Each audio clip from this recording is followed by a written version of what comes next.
we are learning more about the man who President Trump has nominated to be the next chair of the Federal Reserve. Consumer investigator Christine Lazar here now with more about his background and how this role directly impacts consumers. Christine. I think people, Americans, are learning more and more how much the interest rate impacts their life and how big of a role the Fed has when it comes to our economy. So the Federal Reserve impacts everything from credit card interest rates to auto loans and, of course, your mortgage rates. For more on who Kevin Warsh is and what his nomination could mean for our economy, we're joined by Victoria Guida. She's an economics correspondent for Politico. Victoria, thanks so much for joining us this morning. Thanks for having me on. So first of all, can you just tell us who Kevin Warsh is? So he is somebody that actually used to work at the Federal Reserve under George W. Bush. He was there during the 2008 financial crisis. He was somebody who worked very closely with then Chairman Ben Bernanke. He was sort of a go-between with the Fed and Wall Street. And so he has past experience at the Fed. He's somebody who is well known in interest rate economic circles. And what has Warsh said about the interest rates? It seems like he recently kind of changed his stance. So historically, he's known in Fed world what's called a hawk, which basically means that somebody who's a little bit more worried about inflation, which is tends to be somebody that keeps interest rates more on the higher side. More recently, he's talked about the fact that interest rates can come down, but he sort of balanced this by saying that he still kind of wants to decrease the Fed's influence on financial markets. But you do see on Wall Street that people expect that Warsh might not cut rates maybe as much as some of the other people that President Trump might have picked. Even though President Trump has basically said, I want those interest rates to come down. Definitely. He's made it very, very clear that he expects that this is what Kevin Warsh will do. So what happens now? Oh, sorry, go ahead.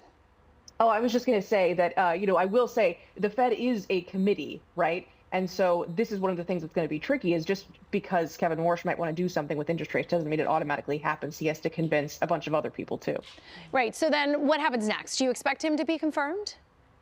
So he seems to have the support, at least among Republicans. You're seeing some skepticism from Democrats, especially given that they want to make sure that the Fed really is going to preserve its political autonomy, given that President Trump has sort of expressed his doubts about the fact that the Fed should have that kind of autonomy. The biggest barrier to him getting confirmed in the Senate is there is a Republican, Tom Tillis from North Carolina, who said that as long as the Justice Department is looking into statements by Jerome Powell to Congress and whether to bring sort of criminal charges against him, that he doesn't want to move any Fed nominees because he's worried that that investigation is going to be used to undermine Fed independence. And before you go, I want to touch on that. While all this is playing out, you have the outgoing Fed chair, Jerome Powell, as you mentioned, under investigation by the Justice Department, which he's basically said is revenge for not lowering rates as Trump has demanded. So how will that play out now after he is no longer in power, and could what happens to him shape the future of the Fed chair and how he interacts with the president? So the nature of what kind of charges they might bring against him are sort of unclear. It seems like maybe they're talking about whether he perjured himself before Congress when he said something like, there are no vegetated roof spaces when there are spaces where there are plants. And so it's one of those things where it's hard to know exactly how aggressively they'll go after him.